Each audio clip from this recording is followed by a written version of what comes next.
जय मसीह का सभी भाई बहनों को। आज का वचन हम लोग पढ़ेंगे दूसरा कोरंथियों के पहले अध्याय से और वचन 3 से लेके 11 तक। Second Corinthians chapter first verse 3 to 11। और आज का जो वचन हम लोग पढ़ रहे हैं ये वचन शांति के बारे में, परमेश्वर की शांति के बारे में बताता है, जो पिता परमेश्वर जो है प्रभु यीशु मसीह के द्वारा वो शांति हर एक मनुष्य को देते हैं। मतलब जो पीस होता है परमेश्वर का, जिसको हम लोग शांति बोलते हैं हिंदी में, वो शांति पिता परमेश्वर हर एक मनुष्य को जो प्रभु यीशु मसीह के पास आता है और प्रभु यीशु मसीह पे भरोसा रखता है, उसको वो शांति, परमेश्वर की शांति जो है उनके मनों में प्रभु देता है। और उस शांति से परमेश्वर उनके मनों को आराम देता है, जो भी संकट और दुख की समस्या के अंदर वो भाई और बहन उस समय जा रहे हैं। आज प्रभु यीशु ने यूहन्ना के 14 अध्याय के अंदर अपने चेले लोगों से कहा, जब उसके चेले लोग बड़े व्याकुल हो रहे थे कि प्रभु यीशु अब क्रूस पे मर जाएंगे, हमको छोड़ के सदा के लिए चले जाएंगे, और उनका मन व्याकुल हो रहा था, तब प्रभु ने उनसे कहा कि मन को व्याकुल ना होने दो, पिता पे भरोसा रखो, मुझ पे भरोसा रखो। और फिर आगे प्रभु ने उनसे उसी अध्याय के अंदर 14 चैप्टर जो जॉन का, यूहन्ना का 14 अध्याय जो है, उसमें आगे प्रभु कहते हैं कि मैं तुम्हें अपनी शांति देता हूं, और मेरी जो शांति है वो संसार के लोग जैसे शांति देते हैं वैसी शांति नहीं है। परमेश्वर की जो शांति है, जो परमेश्वर आपको हमको शांति देते हैं, वो शांति आपको हर परिस्थिति में, चाहे कितना भी बड़ा तकलीफ और समस्या आपके जीवन में क्यों ना चल रहा हो, परमेश्वर की शांति आपको जो है वो शांति दे सकती है, शांत रख सकती है, आपके हृदय को जो है व्याकुल होने से बचा सकती है। चाहे कैसी भी परिस्थिति आज इस दुनिया के अंदर चल रही हो, लेकिन प्रभु आपके मन को पूरी तरीके से शांत रख सकता है। प्रभु आपके मन के अंदर अपना स्वर्गीय आनंद भर सकता है। और प्रभु वो शांति देने की बात जो है, हर एक अपने विश्वासी लोगों से कहे कि मैं तुम्हें अपनी शांति देता हूं, इस संसार के लोगों के जैसी शांति नहीं देता हूं, जो झूठी शांति है, जो वाकई में आपकी कुछ मदद हो नहीं सकती, फिर भी खाली झूठे शब्द वो कहते हैं कि सब ठीक हो जाएगा, सब ठीक हो जाएगा, आपको शांति देने के लिए, लेकिन सब ठीक नहीं होता खाली उनके कहने से। तो प्रभु कहते हैं कि मैं तुमको वैसी शांति नहीं देता जैसे संसार के लोग झूठी शांति देते हैं, जिनके वचनों के अंदर कोई ताकत नहीं है, जिनके वचनों के अंदर कोई सच्चाई नहीं है कि सब ठीक हो जाएगा। लेकिन जब प्रभु हमको अपने वचन के अंदर शांति देता है, अपने वचन के अनुसार वो जब हमसे कहता है कि मत डर, मैं तेरे साथ हूं, इधर उधर मत ताक, मैं तेरा परमेश्वर हूं, मैं तुझे छुड़ाऊंगा, मैं तुझे जो है उद्धार दूंगा। तो आज परमेश्वर के वचन से जो प्रभु हमको शांति देते हैं, वो सच्ची शांति है, क्योंकि वो जो कहते हैं वो सर्वशक्तिमान है वो पूरा करने में।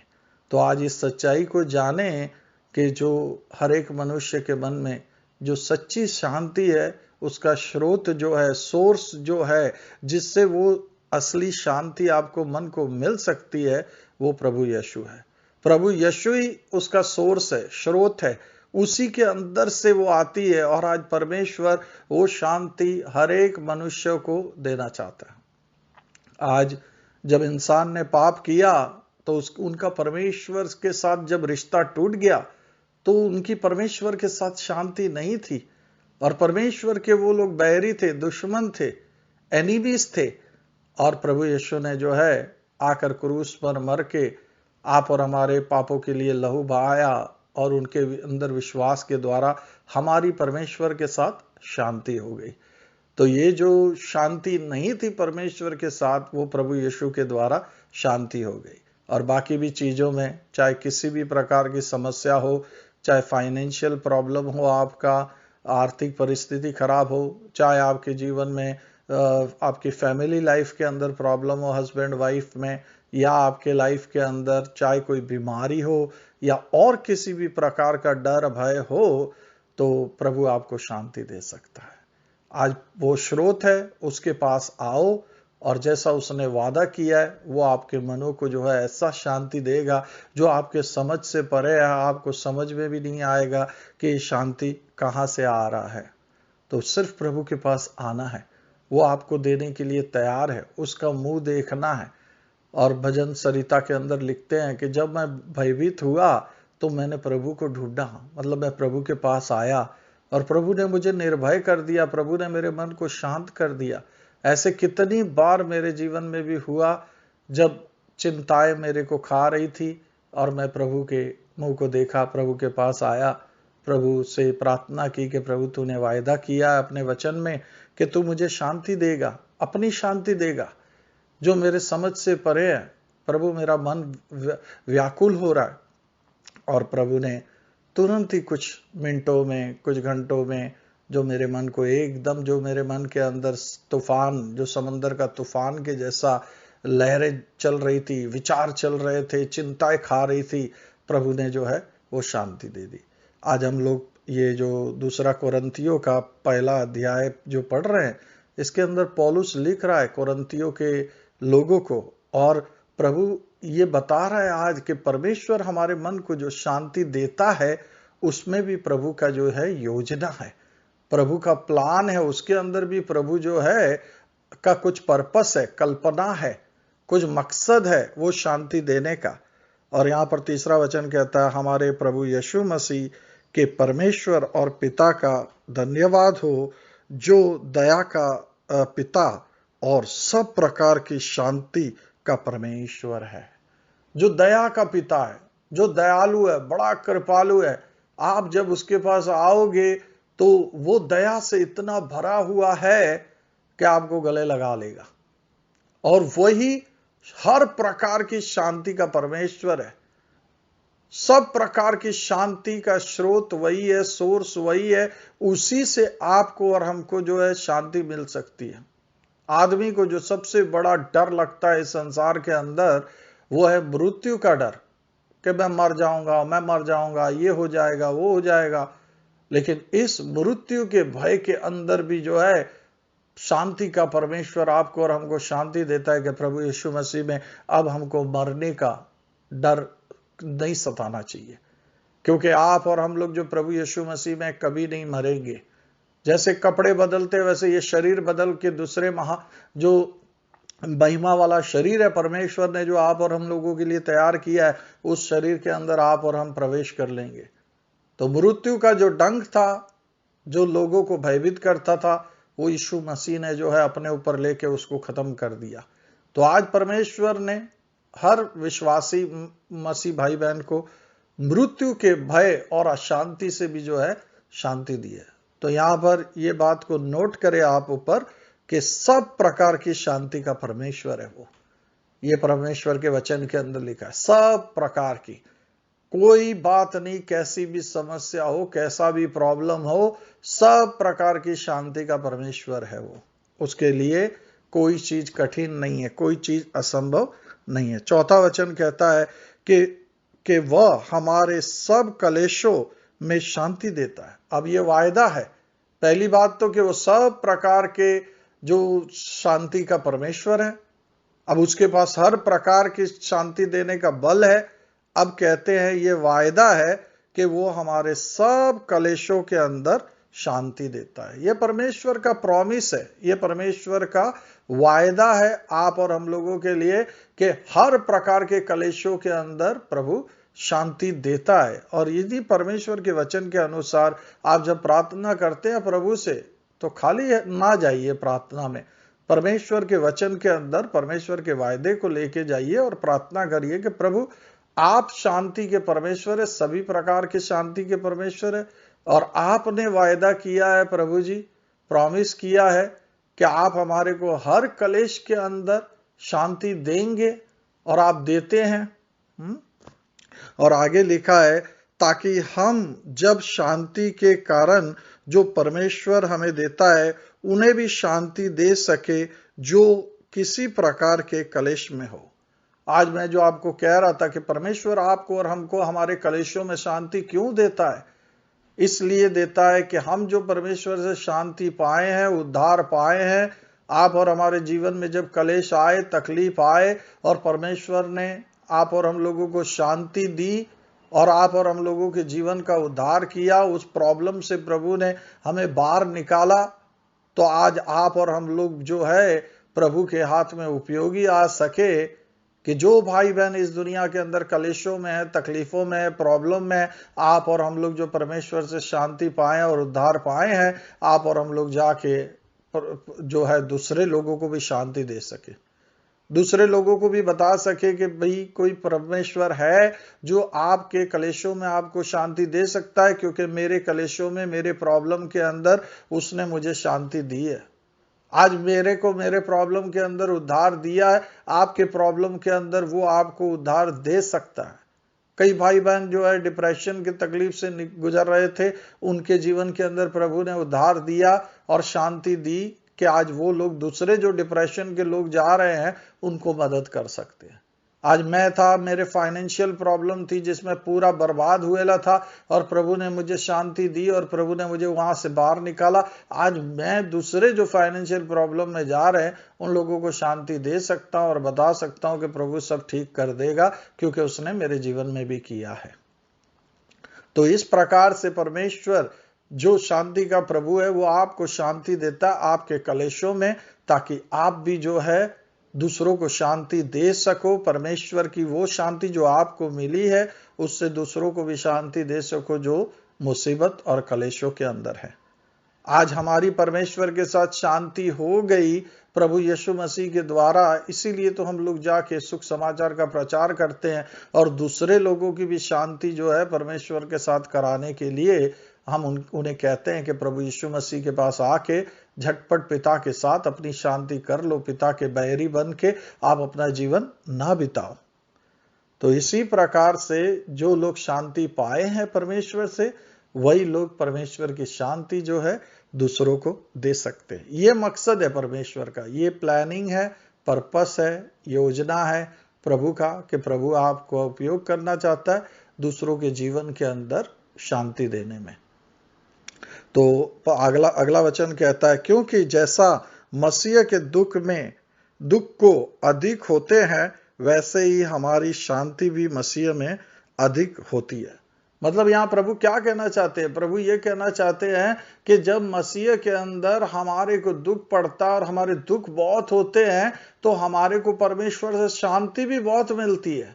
जब हमारे लाइफ में बहुत प्रॉब्लम आते हैं तो बहुत सारी गवाहियां भी बनती है, टेस्टिमनी भी बनती है, जहां पर परमेश्वर हमारे जीवन के अंदर उद्धार लाता है, परमेश्वर को ज्यादा महिमा मिलती है। और यहाँ पर यही पौलुस कह रहा है कि जब मसीह के अंदर हम नाना प्रकार के दुख उठाते हैं और बहुत दुख होता है तो बहुत सारा शांति भी मिलता है, बहुत सारा परमेश्वर का पावर भी देखने को मिलता है। यही प्रभु जी जो है आगे इसी किताब के अंदर 12वें अध्याय के अंदर पौलुस से कहता है कि जब तू निर्बल है तभी मेरा सामर्थ काम कर सकता है।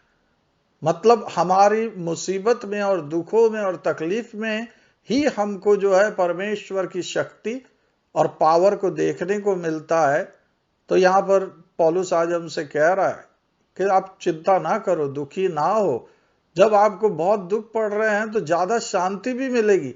इसलिए प्रभु ने मत्ती के 5 अध्याय में कहा कि धन्य है वे लोग जो अभी दुखी हो रहे हैं और दुख देख रहे हैं, क्योंकि वे शांत किए जाएंगे। वही ज्यादा अनुभव करेंगे परमेश्वर की शांति का और परमेश्वर के सुख का। तो बहुत बार हम परमेश्वर को अनुभव करना चाहते हैं अपने जीवन के अंदर, उसके प्रेम को, उसकी शांति को आप और हम लोग देखना चाहते हैं, महसूस करना चाहते हैं, लेकिन वो सब हमारे कलेशों के अंदर ही हमको देखने को मिलता है। जब आपके जीवन में कोई समस्या नहीं हो तो परमेश्वर आपका उद्धार करके गवाही कैसे पैदा करे? आपको कैसे समझ में आएगा कि प्रभु मुझसे प्यार करता है, प्रभु मेरे साथ है? अगर लाजरस को मरने न दिया होता तो प्रभु उसको जिंदा करके कैसे आप और हमको बताते कि पुनरुत्थान और जीवन मैं ही हूं, जो कोई मेरे में विश्वास करता है वो कभी नहीं मरेगा और मर गया तो भी जिंदा होगा। तो उसके लिए परमेश्वर ने उसको मरने देना पड़ा, तभी तो जाके परमेश्वर ने अपना जो है शांति उसके बहनों को दी और उसके जीवन के अंदर शांति लाई उसको जिंदा करके। तो यहाँ पर आप लोग चिंता ना करें, जो कुछ भी आपके जीवन में हो रहा है दुख और कलेशों को ना देखे, परमेश्वर को देखे जो सब प्रकार के शांति का परमेश्वर है, सब प्रकार के उद्धार का परमेश्वर है, और उसका मुंह आप देखें और वो आपको आपके कलेशों में शांति भी देगा और आपके कलेशों के अंदर आपका उद्धार भी करेगा। जितना ज्यादा दुख उतना ज्यादा उद्धार भी होगा, उतनी ज्यादा शांति भी आपको परमेश्वर की मिलेगी, उतना ज्यादा मन के अंदर प्रभु का प्यार भी महसूस होगा।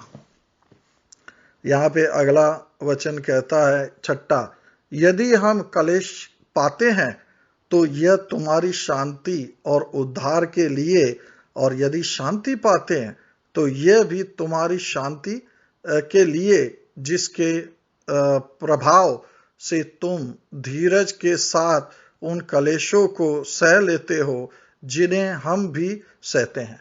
यहाँ पर पौलुस क्या कह रहा है कि आज अगर हम लोगों को कुछ प्रॉब्लम आते हैं लाइफ में, प्रभु शांति देता है, प्रभु उद्धार देता है, तो पौलुस कहता है ये सब तुम्हारे लिए है।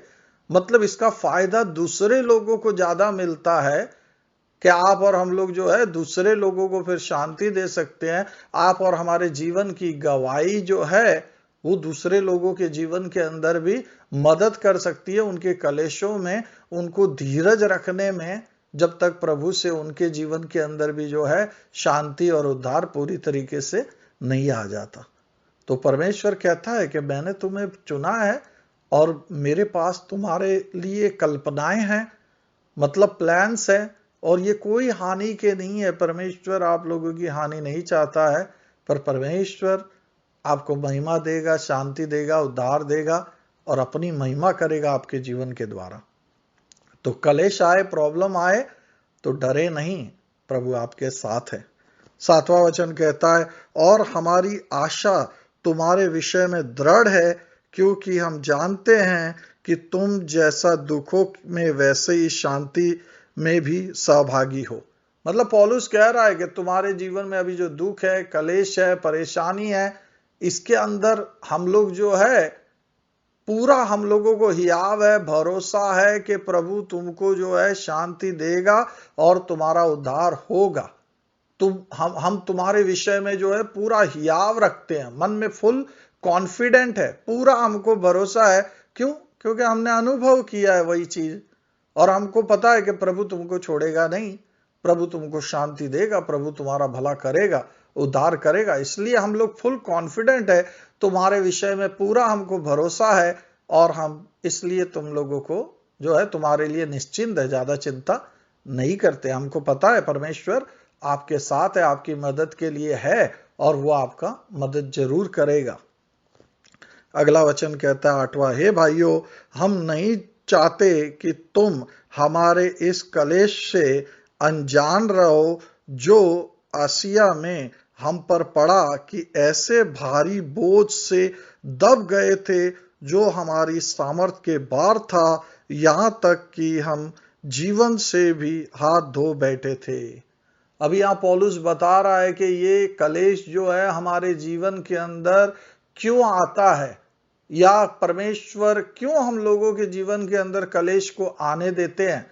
यहाँ प्रभु का ये दास जो है, जिसने प्रभु के नाम के खातिर सबसे ज्यादा दुख उठाया, वो कहता है कि भाइयों, मैं नहीं चाहता कि तुम मेरे जीवन के ये दुख और कलेश से अनजान रहो, और मेरे जीवन में ये जो परिस्थिति आई थी इससे तुम अनजान रहो। मैं चाहता हूं कि तुम्हें पता चले कि मेरे जीवन में क्या हुआ था। जब हम आसिया में गए थे, एशिया में, वहां पर हम पर ऐसा कलेश पड़ा, ऐसा मुसीबत आया, और हम ऐसे बोझ के नीचे दब गए, ऐसे कलेश और प्रॉब्लम के बोझ के नीचे दब गए कि वो हमारे ताकत के बाहर था। और यहां तक कि हमने सारी आशा खो दी कि हम अपनी जान खो देंगे। मतलब सोचो वो बोझ कितना बड़ा होगा, वो कलेश कितना बड़ा होगा, जहां इन्होंने आशा पूरी खो दी कि हम यहां बच पाएंगे, हम मर जाएंगे, उनको लगा था, और उनके बर्दाश्त के बाहर था।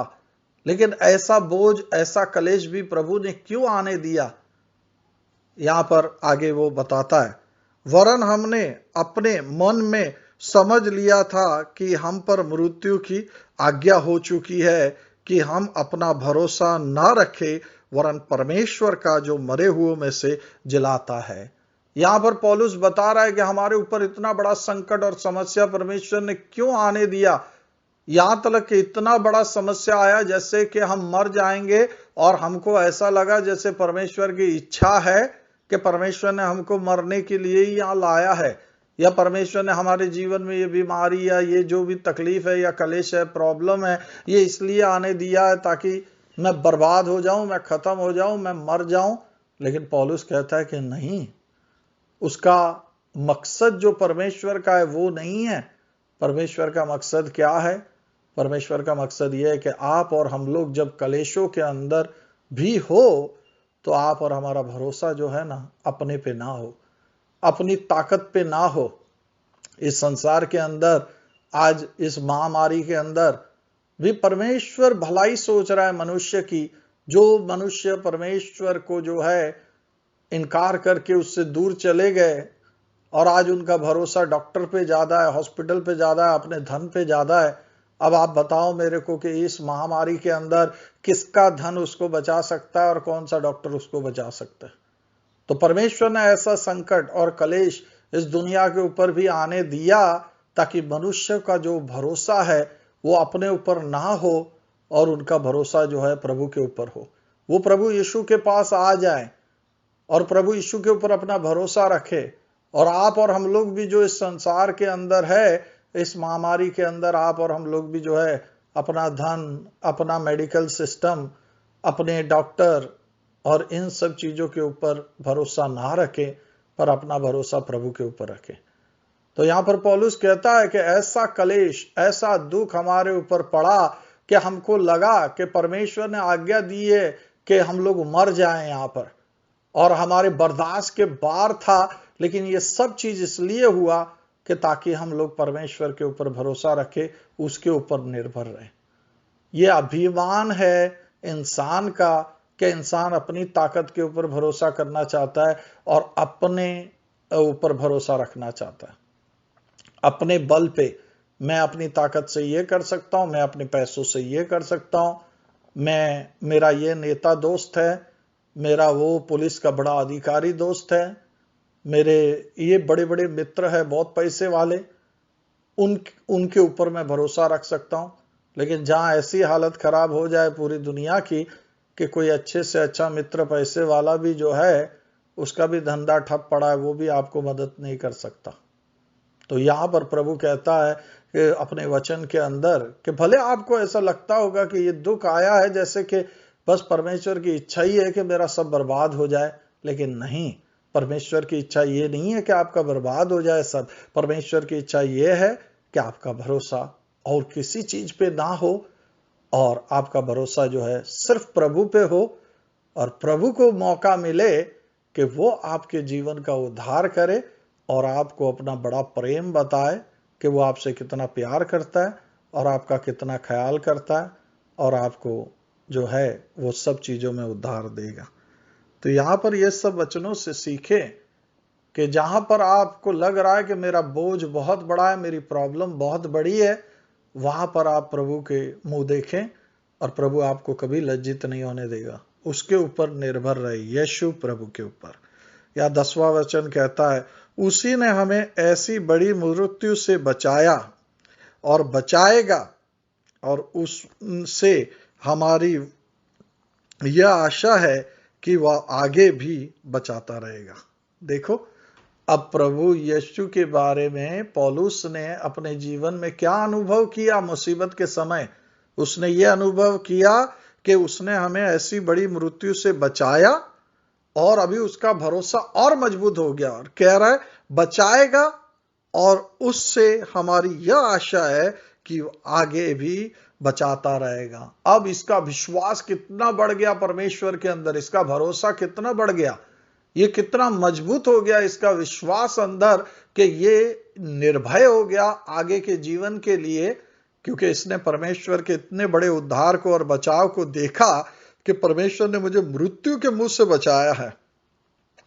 आज अगर किसी के जीवन के अंदर परमेश्वर ने उसको कैंसर से बचाया हो, तो उसके लिए फिर आगे छोटी मोटी बीमारी अगर हो गई, सर्दी खांसी हो गई, टाइफाइड हो गया, टीबी हो गया, तो उसमें उसको जो है पूरा कॉन्फिडेंस रहता है, हियाव रहता है, भरोसा रहता है प्रभु पे कि प्रभु ने मेरे को कैंसर जैसी इतनी बड़ी मरने वाली बीमारी से बचाया, तो ये छोटी मोटी बीमारी क्या है, वो मेरे को जरूर बचाएगा। तो यहां पर पौलुस कहता है, और आप लोग भी कहेंगे कि प्रभु ने मुझे बचाया, वो मेरे को आगे भी बचाएगा, और मेरी आशा उसके ऊपर है कि वो हमेशा बचाता रहेगा। ये एक विश्वासी का, जिसने प्रभु का अनुभव किया है अपने जीवन के अंदर, उसका विश्वास और भरोसा है। इसको कहते हैं बड़ा विश्वास। जो परमेश्वर के ऊपर बड़ा विश्वास रखते हैं कि उसने मुझे भविष्य में भी बचाया है, नहीं पहले भी बचाया है, और आगे भविष्य में भी वो बचाता रहेगा। और 11वां वचन कहता है, और तुम भी मिलकर प्रार्थना के द्वारा हमारी सहायता करोगे कि जो वरदान बहुतों के द्वारा हमें मिला है, उसके कारण बहुत लोग हमारी ओर से धन्यवाद करें। मतलब यहां पर पौलुस क्या कह रहा है? यहां पर पौलुस कह रहा है कि आप लोग भी जब हम मुसीबत में, तकलीफ में, आज हमारे भाई बहन लोग मुसीबत तकलीफ में हैं, तो हम लोग उनका मदद कैसे करते हैं? प्रार्थना के द्वारा करते हैं। तो यहां पर पौलुस कहता है कि तुम भी हमारे कलेशों में जो है प्रार्थना के द्वारा हमारी मदद करते हो, ताकि जो तुम्हारी प्रार्थना के कारण हमको वरदान, मतलब जो परमेश्वर से हमको ये गिफ्ट मिलेगा, उद्धार मिलेगा, इस वरदान के बाद क्या होगा? आज प्रभु से हम प्रार्थना करते हैं अपने भाई बहनों की मुसीबत के लिए, फिर हम क्या करते हैं? जब प्रभु जवाब देता है, उनका ठीक कर देता है, तो हम सब मिलके उस परमेश्वर को धन्यवाद देते हैं। तो परमेश्वर को ज्यादा से ज्यादा जो है धन्यवाद लोगों से मिलता है। तो आप और हम लोग भी सब भाई बहनों के लिए प्रार्थना करें, जो भी कलेश में है, मुसीबत में है। जब उस भाई बहन का सब अच्छा हो, तो वो भाई बहन परमेश्वर को धन्यवाद करें, लेकिन साथ साथ आप और हम लोग भी धन्यवाद का कारण मिलेगा, और प्रभु को धन्यवाद करेंगे, क्योंकि प्रभु ने आप और हमारी भी प्रार्थना को सुना। प्रभु आपको आज के वचन से बहुत आशीष दे। चिंता ना करना, हमारा परमेश्वर जो है वो सभी प्रकार के शांति का परमेश्वर है, और वो सब लोगों को शांति देता है हर प्रकार के कलेशों में। और अपने कलेशों में उस प्रभु के ऊपर भरोसा रखे, पूरी तरीके से उस प्रभु के ऊपर निर्भर रहे, वो आपको बचाएगा और भविष्य में भी बचाता रहेगा। प्रभु आपको आशीष दे। जय।